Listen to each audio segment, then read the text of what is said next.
money on the line. There's inside info,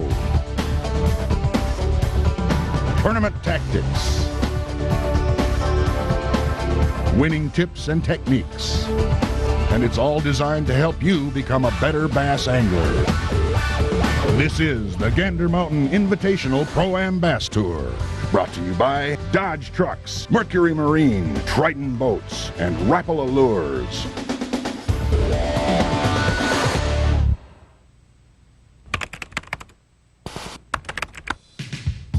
Its shape reminiscent of an immense war bonnet draped over the densely forested land it suckles, Leech Lake is the heart and soul of northern Minnesota's Native American culture. For centuries, Leech has been a focal point of conflict. First, between Dakota and Ojibwa tribes, and later, clashes between natives and European fur traders and settlers. Today, Leech Lake is the centerpiece of the vast Chippewa National Forest.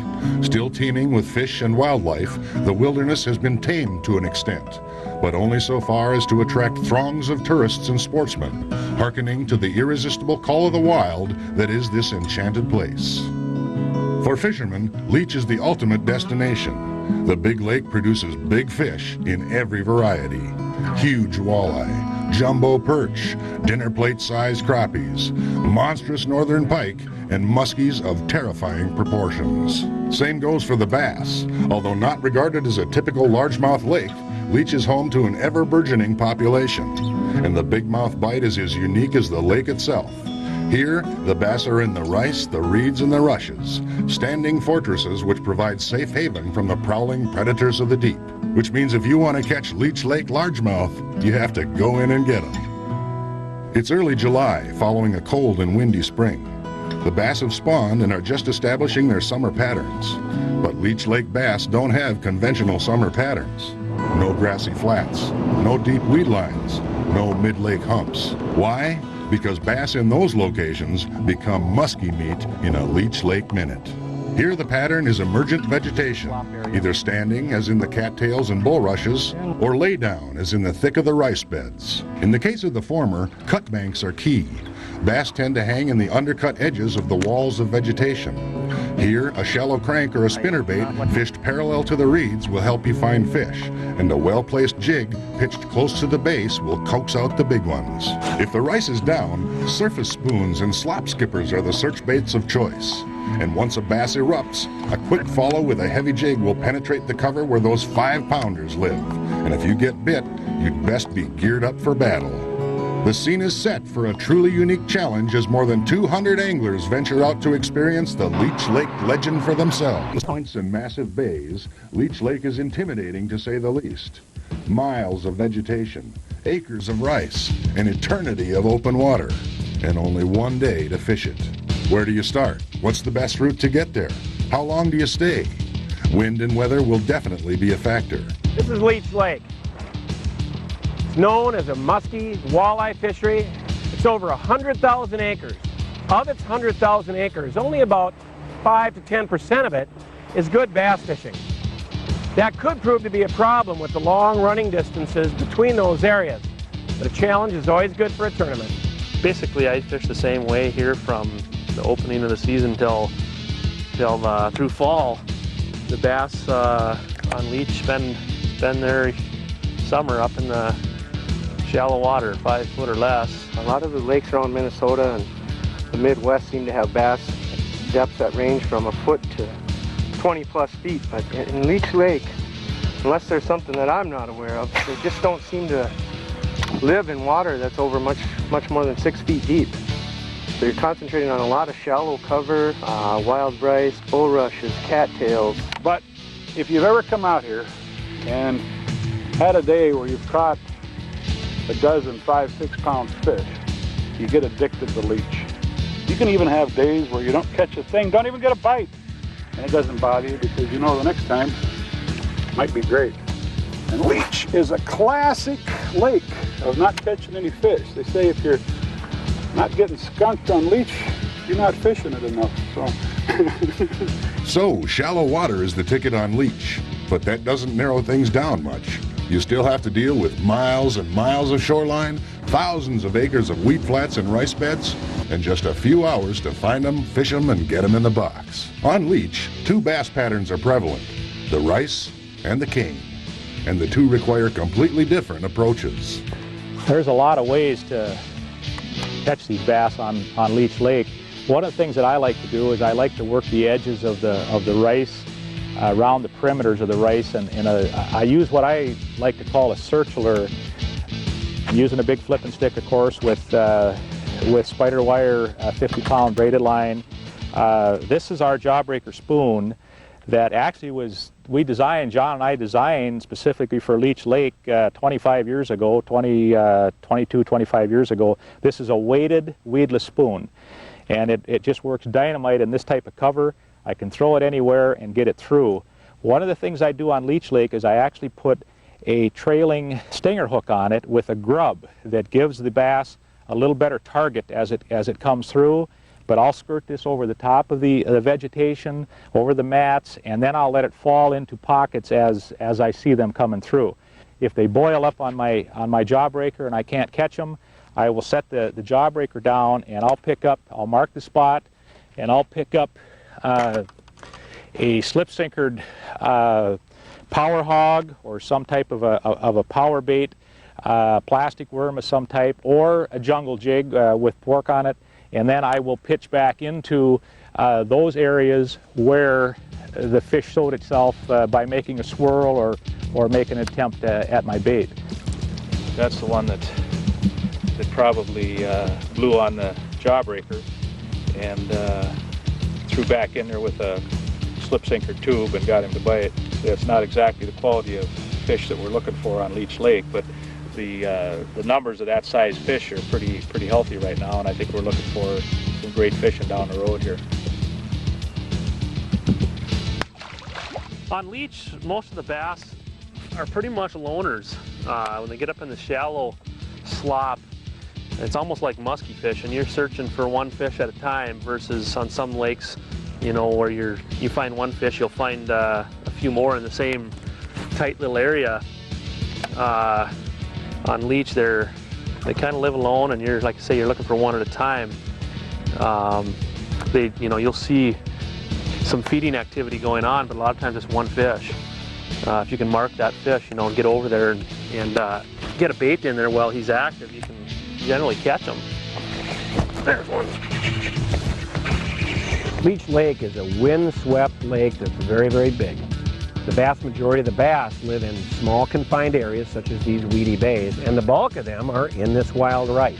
There are a few other areas in Leech Lake that do have weedline fish or other options. Thick stand-up vegetation calls for different tactics. Think edges, think pockets, think big baits and heavy gear. This is Pinpoint vertical assault.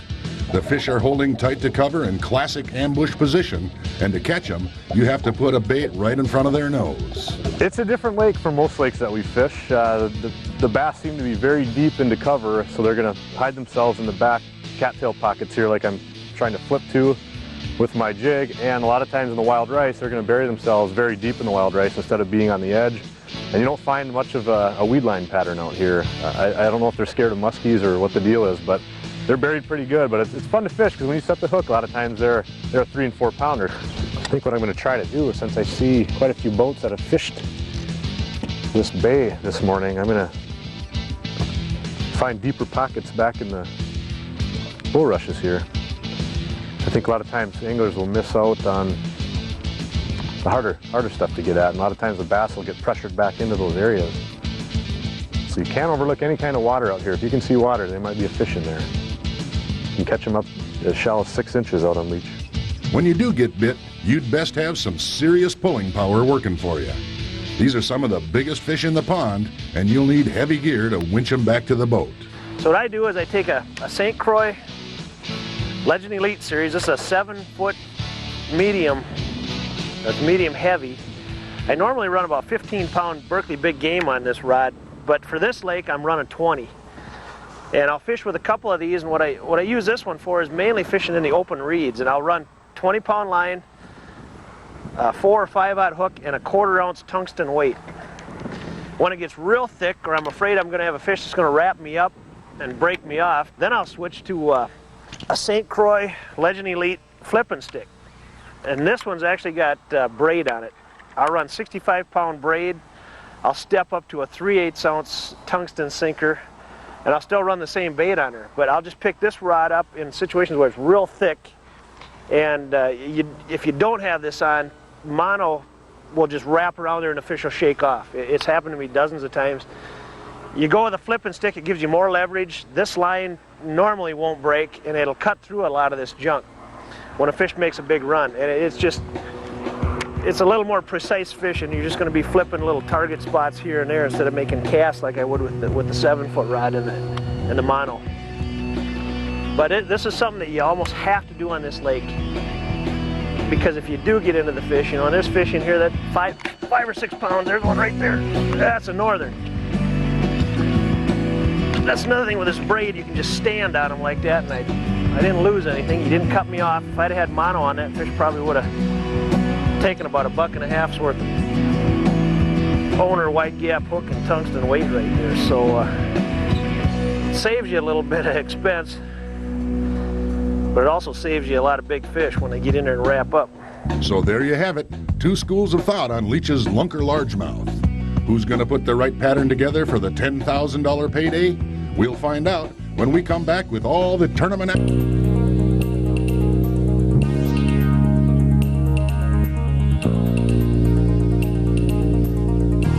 Over 100 of the best bass hunters in the upper Midwest prepare to tackle one of the largest shallow water largemouth sanctuaries in the country. The boiling wakes fan out across giant Leech Lake, each with a specific and likely weed-choked destination. Of course, only one will find the $10,000 Leech Lake motherlode. Will it come from the bulrushes, where we find Jim Smith already halfway to a limit at 8:30 in the morning?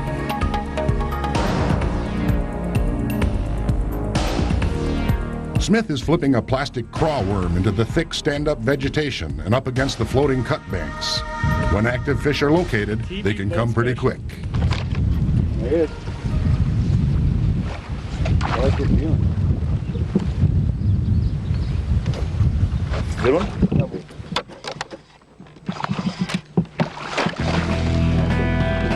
So Smith and partner Dan Jasper have a quick limit, but they'll need to contact some bigger fish to make a run at the win. And they may have to look to the rice to find them. Tad Johnson and amateur Jenny Schwab did, and Schwab found a rice giant. That's sweet. Jeremy Keel and partner Chuck Saline are also working a giant rice bed and are already upgrading a solid limit. Although these rice beds are massive, Keel concentrates on specific small features. They're just like, just like a lion or something. If doesn't have the right angle on it, he isn't going to waste his energy or waste his ambush position to go after it. So you come at it from a different angle, and then all of a sudden he's coming from the right direction for him, and he hits it. And I've had that happen about 3 times now, where I just came at same pocket from a different angle, and he hit it when I came from a different angle. But I like this sparse stuff like this. They just seem to be able to locate it so much better. Back in the stand-up cane, we find Micah Raddick. As a Leech Lake rookie, Raddick is learning some valuable big water lessons. What's unique about Leech Lake are these big bays, and their deepest spot you can find is 5 feet. I totally thought, I knew there was a lot of weeds and a lot of slop fishing out here, but I never knew the water was this clear. I thought it was going to be a kind of a stained color like Rainy Lake. I had no idea it was this clear. And that can make fishing tough too. Yeah! That's what I'm talking about. I needed that, baby. So Raddick is halfway to a limit, with plenty of time left. That jawbreaker's really working. Back in the rice, we find Leech Lake veteran John Crane, who's putting on a rice fishing clinic. And we just flip in the boat. He's not the biggest one, but all bass. Leech Lake largemouth. Jawbreaker spoon was developed on Leech Lake 20 years ago here. You can see we're just throwing it out. Long casts are key, so we're not spooking them. And reel it right over the top, engage your reel before the jawbreaker hits the water, so it's coming at you and pulling it right over their heads. These fish are just boiling up like a cat on a mouse, and you get them while they're hot.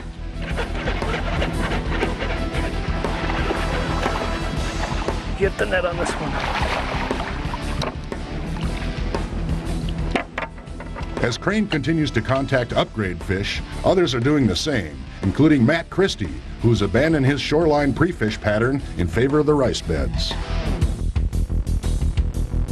Jeremy Keel and Chuck Saline are still on fish as well. And back in John Crane's boat, the old 1-2 punch is still yanking big bass out of the thick rice. So yeah, we're just scouting them out with this jawbreaker. He's got a gold one, I'm throwing black. When you get overcast conditions like this on Leech, those fish will scatter and roam around, so we're covering ground, and they're not holding tight. They could be just anywhere. With fish going in the rice, the rushes, and the cane, it seems Leech Lake is living up to its billing. In fact, when all is said and done, nearly 700 bass will be caught, weighed, and released on this day. But which single limit will weigh enough to claim the $10,000 top prize? The Gander Mountain scale will tell us when we come back on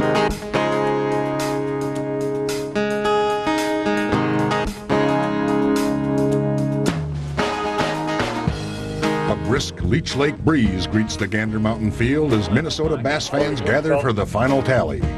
Lots of crowded live wells line the beach, and a closer look proves this is gonna be a shootout.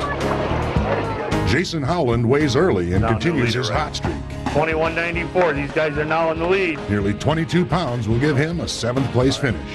Down on the beach, Jeremy Keel bags a big limit as Ross Taylor takes the stage. 23.29. That's good for a solid 4th place finish. Jeremy Keel, I got a rumor you got a huge bag of fish. Keel hefts his heavy bag to the scale. We got a new leader? New leader, 23.51. So Keel takes over the lead, but there are plenty of bags yet to weigh, including Doug Petrax. So we need to get higher than 23.51. Gary's been my weighmaster for going on umpteen years here. When he picks a bag up and he says it's more than 23.51, he's not very often wrong. So what do you got now? 23.50. 23.50 is the lot. That's 1/100th of a pound. 23.50 in the lot. Jeremy Keel just passed out back there at 23.51. Keel dodges a bullet, but Tom Whitehead is ready to take a shot. Where's Jeremy Keel? Come up here. All right, look at these. 22.98. You're still in the lead, son. All right, you got a big fish. Let's hear it for these guys. Another challenger goes down, then another. Ooh, decent bag. 22.46. And another. 21.40. Nice bag of fish, though. Until only one remains, and John Crane has a huge bag. What you got for these boys? 26.49. 26.49. Get him some fish, Gary. Get him to hold them out there. Saving the best for last, John Crane moves from the end of the line to the top of the heap, winning $10,000 and the Gander Mountain Leech Lake title. We put the screws to them early this morning. We had a limit by about 8 o'clock, I suppose, and simply worked our milk run and hit about 10 different spots, bounced back and forth. And I guess the real unique thing about Leech Lake, I think darn near every bass in the lake is less than 6 feet deep. The muskies got them all scared up shallow. So anytime you find pads, rice, cane, reeds, go in there, there's bass. I don't care what bay you're on, every bay on this lake has got bass in it. We'd go in and we're throwing jawbreaker spoons. It's a real weedless spoon, throwing it out as far as we can go. We're casting along, we got big stiff 7-8 foot rods. I got 50-pound test on here. These fish are horses. I mean, you gotta wrestle them out there. They'll come out, they'll blow up at these spoons. You hook about half of them on the spot. The other half, we're coming back at the 1-2 combination. We're throwing our jungle jig right on top of that boil. You gotta mark your spot, throw that jungle jig right on there, and we're snapping them up with that. So in the end, it was the over-under 1-2 punch in the wild rice that won the day on Leech Lake. Congratulations, John. With just one event remaining in the Minnesota division, Chad Johnson takes over the lead.